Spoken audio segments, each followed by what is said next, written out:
welcome to another video of Excellence Point Coaching and today we are going to tell you कि ये जो CUET का form आया है इसको फिल कैसे करना है। ठीक है, तो सबसे पहले आप कंफ्यूज होंगे कि आपको सब्जेक्ट्स कौन कौन से चूज़ करने हैं, आपको कौन कौन से सब्जेक्ट्स को ऑप्ट करना है आपके कौन से कोर्स के लिए। ठीक है, तो सबसे पहले आपके लिए सारे के सारे कोर्सेज जो आपको करने हैं वो डिसाइडेड होंगे। जैसे कि कॉमर्स वाला बच्चा बीकॉम करना चाहेगा, ठीक है, और साइंस वाला बच्चा बीएससी या फिर बीटेक करना चाहेगा, ठीक है। ह्यूमैनिटीज़ वाला बच्चा आर्ट्स लेना चाहेगा यानी कि बीए करना चाहेगा, ठीक है, बैचलर्स इन आर्ट्स। तो CUET जो है वो है कॉमन यूनिवर्सिटी एंट्रेंस टेस्ट, ठीक है, जो कराया जाता है NTA के द्वारा, जो कि लास्ट ईयर इंट्रोड्यूस हुआ था। ठीक है, और अब चलिए आगे बढ़ते हैं फॉर्म फिलिंग की तरफ।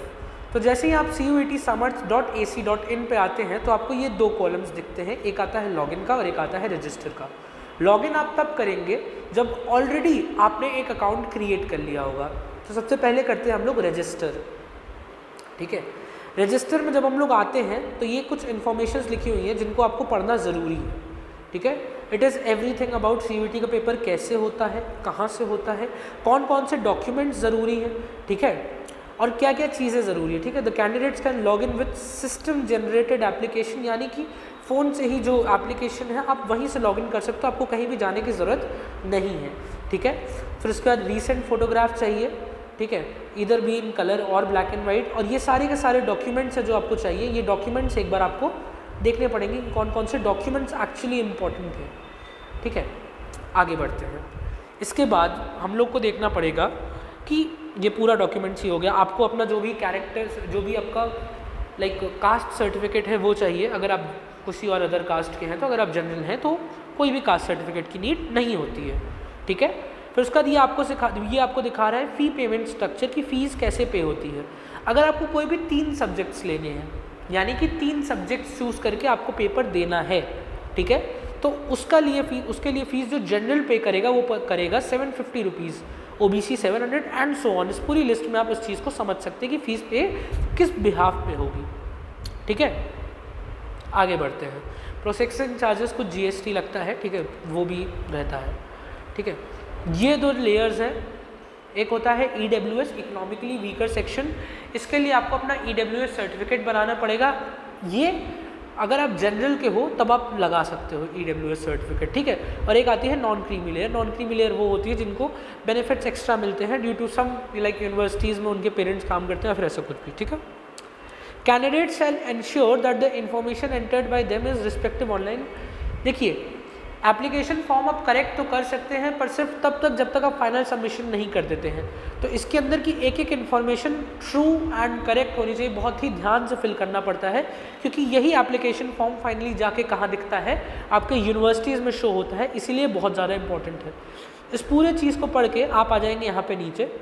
ठीक है, यहाँ पे आप इस पर टिक करेंगे कि आपने ये पूरा बुलेटिन पढ़ लिया है और प्रोसीड करेंगे। ठीक है, जो आप प्रोसीड करेंगे तो यहाँ पे आपकी सारी की सारी बेसिक इन्फॉर्मेशन पूछेगी, कैंडिडेट्स नेम, गार्जियंस नेम, ठीक है, और इसके आगे काफ़ी सारी इन्फॉर्मेशंस और भी पूछी जाएंगी। ठीक है, जिन इन्फॉर्मेशन का वैलिड सेट या तो आपके आधार कार्ड में होगा, आपके किसी भी आप अपने गार्जियन से पूछ लीजिएगा, आपके गार्जियन इसमें आपको एडवाइस कर देंगे और हेल्प कर देंगे। ठीक है, तो अब आ जाते हैं और इसी को फिल करने के बाद, इस पूरी चीज़ को फिल करने के बाद आप लास्ट में पहुँच जाएंगे। कहाँ पे आप लास्ट में पहुँच जाएंगे? अपने पेमेंट मेथड पे। ठीक है, तो इन सारी चीज़ों को फिल करना बहुत ही ईजी है। यहाँ पे अपना सिक्योरिटी पिन डाल दीजिए। इसको जब आप सबमिट करेंगे तो पूरा सबमिट हो जाएगा। मैंने ये फिल कुछ नहीं किया है तो सबमिट नहीं हुआ है। ठीक है, अब आते हैं मेजर कन्फ्यूजन पे जो स्टूडेंट्स को है कि सर सब कुछ तो समझ में आ गया, पर यदि हमको BSc करना है तो हम सब्जेक्ट्स कौन से फिल करें, अगर हमको BCom करना है तो हम सब्जेक्ट्स कौन से फिल करें। ठीक है, तो ये हम लोग कैसे देख सकते हैं? देखिए, CUET आपको अलाउ करता है मल्टीपल सब्जेक्ट्स, मल्टीपल कोर्सेज, ठीक है, और मल्टीपल यूनिवर्सिटी सिलेक्ट करने के लिए, यानी कि एक से ज़्यादा यूनिवर्सिटी, एक से ज़्यादा सब्जेक्ट और एक से ज़्यादा कोर्सेज सिलेक्ट करने के लिए। ठीक है, अब आपको ये कैसे पता लगेगा कि कौन सी यूनिवर्सिटी के कौन से कोर्स के लिए क्या रिक्वायरमेंट है? तो इसके लिए मैं आपको तुरंत बताता हूँ कि ये कैसे आपको पता लगेगा। ये जो 3 डॉट्स दिख रहे हैं होम के बगल में, आप इस पर क्लिक करिए। ठीक है, और ये जो सिलेबस वाला ये जो यूनिवर्सिटी वाला जो पोर्शन है इस पर क्लिक करिए। ये खुल गई लिस्ट ऑफ यूनिवर्सिटीज़, ठीक है। AMU आसाम यूनिवर्सिटी, बाबा साहब भीमराव अम्बेडकर यूनिवर्सिटी ये वहाँ पे है, लखनऊ में है। BHU Banaras Hindu university, CSU central Sanskrit university, और ऐसी बहुत सारी यूनिवर्सिटीज़ हैं जो CUET के साथ जुड़ी हुई हैं। CUET मतलब होता है कॉमन यूनिवर्सिटी एंट्रेंस टेस्ट, यानी कि सारी यूनिवर्सिटीज़ के लिए एक कॉमन एंट्रेंस टेस्ट, ठीक है। अब फॉर एग्जांपल ले लीजिए कि आपको BHU से क्या करना है, BCom करना है, तो आपने यहाँ पे टाइप किया BHU, ठीक है। जब आपने BHU टाइप किया तो जो आपने टाइप किया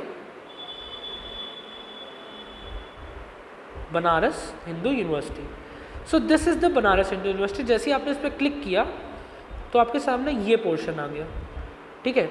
इसको आप सबसे पहले अपने डेस्कटॉप मोड पे कर लीजिएगा, ठीक। तो जैसे ये पोर्शन है, अब मान लीजिए कि आपने अभी तक ह्यूमैनिटीज़ लिया है ना, आपको BA पढ़ना है, ठीक है। तो BA honours in social science के लिए आपको क्या क्या करना पड़ेगा, आपको अभी आपको एक कॉपी लेनी है और उसमें सब्जेक्ट्स लिखने जाना है, ठीक है, कि आपको जो जो कोर्स अप्लाई करना है उसमें कौन कौन से सब्जेक्ट्स आपको चूज़ करने होंगे, ठीक है। जैसे आपको मान लीजिए BA ऑनर्स करना है BHU से, तो अगर आपको BHU से BA ऑनर्स करना है तो ये जो चीज़ें हैं, ये जो चीज़ें जो मैं सिलेक्ट कर रहा हूँ, ये देना नेसेसरी है, ठीक है। जैसे कि लैंग्वेज कोई एक आपको चूज़ करनी, या तो इंग्लिश या तो हिंदी नेसेसरी है। और जनरल टेस्ट आपको चूज़ करना है। CUET का एक पैटर्न होता है जनरल टेस्ट, जिसके बारे में हम लोग अपनी आगे की वीडियोज़ में डिस्कस करेंगे अभी, ठीक है। तो आपको जनरल टेस्ट को चूज़ करना है, ठीक है। अब मान लीजिए कि कोई लड़का है, उसको करना है BPA, या फिर BPA छोड़िए, मान लीजिए कोई लड़का है, कोई स्टूडेंट है जिसको करना है, एक सेकंड, BVoc करना है मान लीजिए। अब अगर आपको BVoc करना है तो आपको क्या क्या चूज़ करना पड़ेगा। BVoc के भी अलग अलग प्रोग्राम्स होते हैं। अगर आपको BVoc in marketing and IT करना है तो आपको चूज़ करना पड़ेगा क्या क्या, अकाउंटेंसी, बिजनेस स्टडीज़ और जनरल टेस्ट, ठीक है। अब ये हो गया DU का। अब आपने एक कॉपी में लिख लिया कि आपको BA के लिए क्या क्या चूज़ करना है, ठीक है, और BVoc के लिए क्या क्या चूज़ करना है। आपने ये दोनों चीज़ें लिख ली कॉपी में। अब जो मैच कर रहा है उसको आपने सॉर्ट आउट कर लिया। जैसे मान लीजिए इंग्लिश मैच कर रहा था, जनरल टेस्ट मैच कर रहा था, और उसके ऊपर जो भी सब्जेक्ट्स को आपने चूज़ किया, उसके ऊपर जो भी सब्जेक्ट्स हैं जो मैच नहीं कर रहे हैं, वो आपके एक्स्ट्रा सब्जेक्ट्स होंगे। तो जब आप फॉर्म फिल करने लगेंगे और वो जो सारे सब्जेक्ट्स हैं, यानी कि इंग्लिश हो गया, ठीक है, फिर उसके बाद हो गया आपका क्या, GT हो गया, और भी जो सारे सब्जेक्ट्स हैं, जब आप उन सारे सब्जेक्ट्स को फिल कर देंगे, ठीक है, तब टोटल नंबर ऑफ सब्जेक्ट जितने भी होंगे, चाहे 5 होंगे चाहे 7 होंगे, वो आपकी रिक्वायरमेंट के हिसाब से सेट हो जाएंगे। एक बात और याद रखिएगा, आप इसमें मल्टीपल कोर्सेज के लिए अप्लाई कर सकते हो, ठीक है, और मल्टीपल यूनिवर्सिटीज़ के लिए भी अप्लाई कर सकते हो, ठीक है। अब मान लीजिए कि आपको करना है अप्लाई DU के लिए, ठीक है, तो वापस से जाइए यूनिवर्सिटी सेक्शन में। यहाँ पे आपको दिखेगा, रुकिए दिखाता हूँ,